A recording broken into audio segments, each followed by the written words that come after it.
Hello guys, तो मैं तैयार हो चुकी हूँ और अभी बस मुझे गले में कुछ पहनना है और अब हम जा रहे हैं थोड़ा सा मार्केट और पैकिंग करेंगे। तो मैं जा रही हूँ मेरे काकी सा के घर और ये पहना है मैंने पूरा सूट। तो चलिए चलते हैं। ये दोनों आज घर पे ही हैं। मैं हेलो एवरीवन, कैसे हैं आप सब लोग? आई होप सब अच्छे होंगे। तो फाइनली मैं पहुंच गई हूं काकी सा के घर। तो यहाँ पे अभी हम लोग करेंगे पटले की पैकिंग। तो आज संडे है और मेरी छुट्टी भी है और कब से हम वेट कर रहे थे इस छुट्टी का कि सारा सामान एक बार सारा रेडी होके आ जाए और उसके बाद हम शुरू कर दें पैकिंग। तो आज आपके साथ मैं शेयर कर रही हूँ पटला पैकिंग सारा, कि कैसे पटला पैकिंग किया जाता है और क्या क्या चीज़ें होती है। तो पटले के अंदर पहले हमने ड्राई फ्रूट्स वगैरह वो तो हमने पहले ही पैक करवा के ही रख लिए थे। अब हम करेंगे सारी पोशाकें पैक। तो हमारे घर में है 2 शादियाँ, मतलब 2 भाई हैं, उनकी दोनों मतलब एक साथ शादी हैं दोनों की। तो फिर एक ही घर से दोनों दुल्हनें आएंगी। तो दोनों के लिए बराबर एक एक दो दो आइटम लिए हैं हमने, मतलब पोशाकें भी दो दो, सारी चीज़ें एक ही जैसी सारी रखी है। तो सबसे पहले बात करते हैं इस पोशाक की। तो ये है प्योर में रेड कलर में पोशाक और ये है मेरे काकी साकी, मतलब जिनके घर में आई हूँ उनके घर पे नहीं, वो लोग रहते हैं गांव में। तो गांव में ये सारी चीज़ें एक साथ लाना मुश्किल हो जाता है, इसीलिए हम लोग यहीं से सारा कुछ पैक कर करा के गाँव में लेके जाएंगे। तो मेन है ये ब्राइड की पोशाक यानी दुल्हन की पोशाक। तो सबसे पहले मैं आपको दिखा रही हूँ दुल्हन की पूरी जो पोशाक है। दोनों की सेम है, इसीलिए फ़िलहाल मैं आपको एक ही खोल के दिखा रही हूँ, बाकी की हम लोग फिर एज इट इज़ पैक कर देंगे। तो बहुत ही सुंदर पोशाक है, इसके ऊपर पूरा दबके का वर्क है और फुल जाल में है। और खोल के आपको अच्छे से दिखा देती हूँ कि किस तरीके का वर्क है।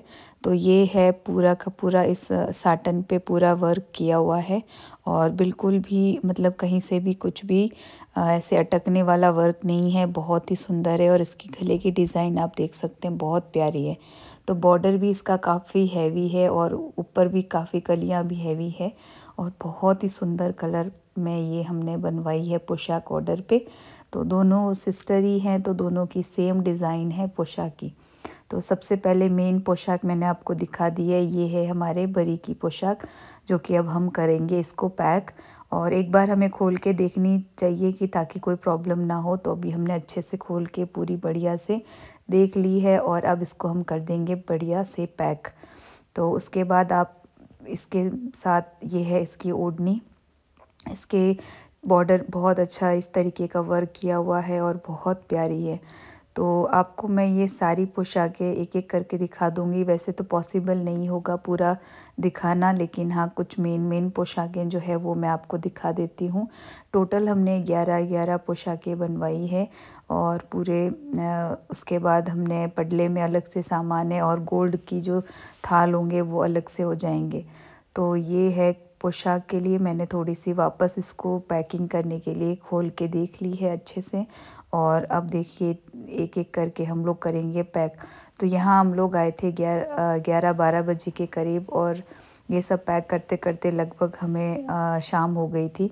तो बने रहिए इस पूरे व्लॉग में और आपको बहुत पूरा का पूरा पडला पैकिंग आज मैं आपको अपने इस व्लॉग में दिखाने वाली हूँ कि कैसे पडला पैकिंग किया जाता है।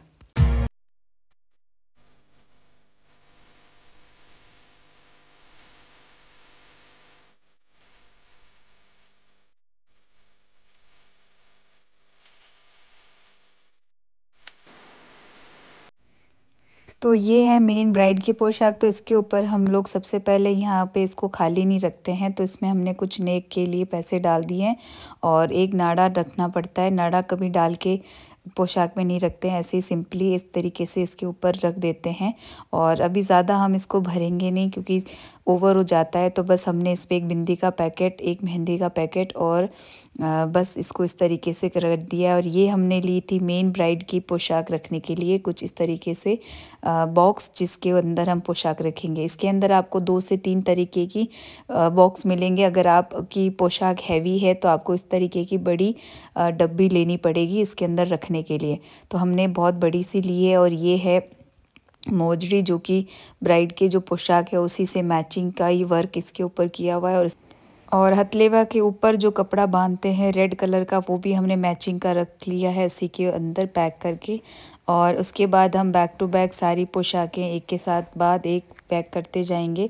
तो मैं आपको बता दूं कि ये है कुछ नॉर्मल पोशाक में, और ये भी साटन पे है। इसके ऊपर भी बहुत ही प्यारा वर्क किया हुआ है, और कलर हमने सारे डिसेंट लिए हैं जो कि अभी के अकॉर्डिंग भी हों और एकदम ऑड भी ना लगे। तो ये देखिए, एक तो है ये बेबी पिंक कलर का ड्रेस, और ये भी बहुत प्यारा है। और ये एक पोशाक जैसा है, ये भी मतलब प्योर में ही है, और इसके ऊपर ये इस तरीके से तारी का वर्क किया हुआ है। और ये भी ये डार्क पिंक कलर है, यहाँ आपको शायद रेड दिख रहा होगा।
और पोशाक के ऊपर एक एक नारियल इस तरीके से रखते हैं। नारियल रखना शुभ माना जाता है। तो आप चाहें तो इसमें और भी कुछ रख सकते हैं, आपके जो भी आप रखना चाहते हैं, लेकिन हमारे यहाँ पे इस तरीके से नारियल रखा जाता है। नारियल आप दो पीस में भी रख सकते हैं और इस तरीके से गोटा भी रख सकते हैं। तो अभी ट्रेंड के अकॉर्डिंग ये इस तरीके की पोटली आती है रेड कलर की, आप इसके अंदर अच्छे से नारियल को डाल के बहुत ही सुंदर तरीके से रख सकते हैं। और ये देख लीजिए, फाइनल पैकिंग कुछ इस तरीके से हमने की है सारी पोशाकों की। तो लगभग हमारे सारी पोशाकें इस तरीके से रेडी हुई है। तो टोटल हम लोगों ने यहाँ पे 22 पोशाकें पैक करी है, जिसके फर्स्ट अभी हम लोग सबसे बड़ी वाली बीननी साकी कर रहे हैं, उसके बाद हम दूसरी करेंगे। तो साइज़ भी अलग अलग है दोनों का, तो हमें बहुत ही ध्यान से करना पड़ेगा सारी चीज़ें, क्योंकि एक भी इधर उधर मैच मिसमैच हो जाएगा तो फिर प्रॉब्लम हो जाएगी। तो फिलहाल हम लोग सब करवा रहे हैं, और ये सारी स्टिच की हुई है, मतलब सारी सिलवा रखी है हमने, नाप मंगवा लिया था। और जिसका जिस तरीके का नाप है उसके अकॉर्डिंग हमने सारी पोशाकें, मतलब 11 बेस हमने यहाँ पे रेडी करवा के ही भेजेंगे। बाकी के जो भी होंगे वो फिर अनस्टिच रखेंगे, वो अपने अकॉर्डिंग कभी भी स्टिच करवा के पहन सकते हैं। तो बस मेन जो पोशाकें होती है वो तो हमें सिलवानी पड़ती है। तो इसमें भी बहुत टाइम लगता है, और ये सारी तैयारी हमने बहुत पहले से कर ली थी। कुछ सूट सिलवाने के लिए दे दिए थे, कुछ पोशाकें वगैरह, और काफ़ी कुछ मार्केट का, जैसे जो लोग मेरे साथ शुरू से जुड़े हुए हैं उनको तो पता ही होगा कि मेरी शॉपिंग कब से चल रही है। तो मैं काकिसा ने मिलकर ये सारा अरेंज किया, और अभी हम लोग यहाँ बैठ के पैकिंग कर रहे हैं। इसमें मेरे काकसा की बेटी है, मेरी सिस्टर है, हम सब मिलकर हेल्प कर रहे हैं एक दूसरे की, तो फटाफट ये काम हो जाता है। और घर के काम है तो एंजॉय भी करते हैं ये सब करने में। तो बस इस तरीके से पैक करने के बाद फाइनल पैच हम इस पॉलीथीन से दे देंगे। इसके अंदर आप अपनी हॉट ग्लू ब्लोइंग जो आती है उससे भी करके इसको पूरा एयर टाइट कर सकते हैं, लेकिन इसकी कोई ज़्यादा ज़रूरत नहीं पड़ेगी, आप इस तरीके से भी पैकिंग कर सकते हैं। तो एक तरीके से ये एक बार पैक हो चुका है। और अब इसको फाइनल लुक दे देंगे इस तरीके से, थोड़ा डेकोर कर देंगे। तो यहाँ पे हम ले लेंगे एक ये नेट, और मेरे कुछ वीडियोस में आपने पहले भी देखा होगा कि मैं किस तरीके से पैकिंग करती हूँ। तो घर पे भी आप बहुत अच्छी पैकिंग कर सकते हैं, बाहर से कराने की भी आपको ज़रूरत नहीं है। बस छोटी छोटी चीज़ें हैं जो कि आपको थोड़ा ध्यान रखना होता है। तो ये वाली नेट है जो कि आपको 100 रुपये में 5 मीटर मिल जाती है, और अगर आप होलसेल रेट में लेते हैं ज़्यादा पैकिंग करने के अकॉर्डिंग तो शायद ये आपको थोड़ी सस्ती भी पड़ सकती है। तो हमने ये यहाँ पे मतलब गोल्ड, ये ऑरेंज कलर में और पिंक कलर में दो नेट के मतलब अलग अलग कलर ख़रीदे थे। तो ये आप देख सकते हो इस तरीके से हमने नेट का लुक दे के इस तरीके से बो बना दिया है, और थोड़ा सा इसको इस तरीके से फैला देंगे तो ये बहुत ही अच्छा पैक हो जाएगा और एक जैसा लगेगा और बहुत ही सेटिस्फाइंग लगेगा। काफ़ी कुछ चीज़ें पैकिंग पे भी बहुत डिपेंड करती है कि आपने अगर कुछ भी अच्छा लिया है तो थोड़ा पैकिंग वगैरह बहुत सुंदर हो जाती है। इस तरीके से आप करें तो आपके पडले में चार चांद लग जाएंगे। तो हमने फाइनली इसको इस तरीके से पैक कर दिया है, और अब इसके ऊपर हम लगा देंगे कुछ फ्लावर वगैरह। तो ये हमने फ्लावर लिए थे, ये हमें पड़े थे आई थिंक 10 रुपीज़ पर पीस या 20 रुपीज़ पर पीस। तो इस तरीके से हमने लगा दिए हैं इसके ऊपर फ्लावर। अब ये है उतार बरी, इसको हमने रखा है इस गाजरी कलर में, और इसका भी वर्क बहुत प्यारा है। ये भी साटन पर ही है और इसकी ओढ़नी बहुत प्यारी है। इसका वर्क मैं आपको अभी खोल के दिखा देती हूँ। ये हम लोगों ने अभी मंगवाई थी क्योंकि इससे पहले हमने स्टिच करने के लिए दी हुई थी, और अब बस रेडी होकर आई हैं। तो बस हमने एक साथ ही इसको पैक करना ठीक समझा। तो अभी शादी के बिल्कुल नज़दीक है, टाइम हमारे पास भी बहुत कम है, और फटाफट अब हमें ये सारी पैकिंग करके फिर हमें एक साथ सबको ये गांव शिफ्ट करवाना है। तो अब आप देख सकते हो ये है साटन की पोशाक, और ये है हमारे उतार बरी, जिसे उतार बरी बोलते हैं। मेन बरी तो मैंने आपको रेड कलर में दिखा दी, और ये है उतार बरी, तो इसको हमने करवाई है गाजरी कलर में। तो ये भी बहुत सुंदर पोशाक है। आप देखिए कितना प्यारा वर्क है इसके ऊपर, और इसका बारीक वर्क है और इसमें दबके का वर्क किया गया है। और इसकी जो मेन एक्चुअल प्राइस है ये भी हमारी अराउंड 20 के आसपास पड़ी है, मतलब 18-19 के आसपास ये पोशाक पड़ी है। और जो मेन बरी थी वो पड़ी है हमारी 51,000 रुपये में। तो मतलब टोटल दोनों बरियाँ माने देखें तो हमारे 70,000 के अंदर ये दोनों बरियाँ हो चुकी है। इसमें स्टिचिंग वगैरह सब मिलाकर ही है सारा, और बाकी छोटी नॉर्मल जो है वो फिर सारी अलग अलग ढाल उतार होती है। तो मेन बरी हैवी होती है, उतार बरी उससे थोड़ी कम रेट में होती है। तो यही हमारा सीक्वेंस रहता है, और ये इस तरीके से फिर अब इसके अंदर हम लोग फिर से इसको पैक कर देंगे। तो आप देख सकते कितनी प्यारी पोशाक लग रही है ये भी।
और उसके बाद बात करते हैं सिंगारदानी की। तो सिंगारदानी के लिए हमने रखी है ये इस तरीके की एक ट्रे, और उसको हमने दो चीज़ें एक साथ पैक कर दी, जिसके अंदर सिंगारदानी है और एक तरफ हम रख देंगे बैंगल बॉक्स। तो वैसे तो हमारे गोल्ड का चूड़ा है, और तो उसके लिए लेकिन फिर भी सुगुन के रूप में हमें एक और चूड़ा रखना था साथ में। तो ये है सिंगारदानी, इसके अंदर सारे की सारी जो भी मेकअप के सामान होता है टोटल वो सारा सामान है। और इसके अंदर मेन होता है एक तो परांदा जो कि कंपलसरी होता है, और बाकी सिंदूर हो गई, काजल, मतलब वो सारी चीज़ें। अगर आपको इसका भी फुल वीडियो चाहिए कि क्या क्या डालते हैं तो वो भी मैं कभी आपकी इसमें लिस्ट के साथ शेयर कर दूंगी। तो मेन पडले के अंदर सिंगारदानी जो है ये भी एक पडले के अंदर ही काउंट होती है, और ये बहुत कंपलसरी होती है। इसके अंदर आप सिंगार का जितना भी सामान है, बिंदी, लिपस्टिक और सिंदूर, काजल और जितनी भी जो भी चीज़ें होती है, सब इसके अंदर डाला जाता है सामान। और ये चूड़ा हमने लिया है कि लाखिनी वगैरह करते वक्त, और एक पूरा चूड़ा इस तरीके का भी होना चाहिए, तो एक चूड़ा हमने ये ले लिया है। और बस बॉक्स खाली ना दिखे और इसके अंदर हमने ये चूड़ा इस तरीके से भर लिया है, तो ये भी बहुत अच्छा है, और ये भी हमने नाप से ही मंगवाया है। और अब देखिए ये जो है स्पेस इसके अंदर कवर हो जाएगा, और बस पडले को अपन जितना चाहे अच्छा अट्रैक्टिव बना सकते हैं, जितनी चाहे चीज़ें अटैच इसके अंदर हम डाल सकते हैं। तो यहाँ पे स्पेस थोड़ा खाली बच रहा था। वैसे तो हमने ये मेहंदी का पैकेट अलग से पैक करवाया है, और एक सुहाग पुड़ा ये बहुत कंपलसरी होता है, बरी के साथ जाता है। और तो ये है मेन सुहाग पुड़ा जो कि पडले के साथ कंपलसरी होता है। तो फिर यहाँ पे ये जगह खाली बच रही थी, तो हमने ये चार एक साथ पैक कर दिए। अब मैं आपको फाइनल लुक बताती हूँ कि हमने क्या क्या कैसे पैक किया है। तो ये हो गई मेन ब्राइड की दोनों की पोशाकें जो कि हमने यहाँ रख दी है, और दोनों एक ही घर में से आएंगी, तो दोनों के अलग अलग नाम के साथ हमने पूरी अच्छे से पैकिंग कर ली है। तो एक का हमने पिंक कलर में किया है, और एक का हमने ऑरेंज, और इस तरीके से पैक किया है। वैसे सब पे नाम लिखा है और बहुत अच्छे से पैक कर लिया है। तो अब आप देख सकते हो फाइनल हमारी पैकिंग। इसके अंदर टोटल 11 मतलब बेस है, मतलब पोशाकें हैं, और उसके बाद हमने 21 थाल कर दिए हैं पडले के। तो इस तरीके से मतलब आप चाहें जितने एक थाल कर सकते हैं, जैसे कोई 51 करता है, कोई 21 करता है, कोई 31 करता है, मतलब ऑड नंबर में होता है, जैसे पीछे एक नंबर एक्स्ट्रा होना चाहिए। तो इसी तरीके से जैसे अगर हमने 11 पोशाकें की है, तो 11 के बाद आप और कुछ भी ऐड करते हो, लेकिन उसमें एक एक्स्ट्रा होता है, तो एक ही बोला जाता है उसको। तो ये है हमारा कुछ फाइनल लुक इस तरीके से। अभी तो हमने फ़िलहाल यहीं अरेंज किया है, अभी इसको हम वापस अच्छे से पैक करेंगे। ये बाद में पडला जब बारात रवाना होती है उससे पहले थोड़ा पूरे दिखाया जाता है, पूरे गांव में दिखाया जाता है, गांव के लोग आते हैं उनको देखते हैं, और उसके बाद फिर सीधा चला जाता है मतलब मेन जिस दिन शादी होती है उस दिन सारा पडला वहाँ जाता है, लड़की वालों के घर पे, वहाँ पे सारा दिखाया जाता है। तो ये है कुछ छोटी सी क्लिप्स जो कि अभी हमने ये सारा पैक किया था, तो हमने यहाँ पे सारा अरेंज करके देखा कि कैसे कुछ कमी हो, तो अभी से हम इसमें देख के निकाल सकते हैं। तो आप सबको कैसा लगा ये पडला पैकिंग और इस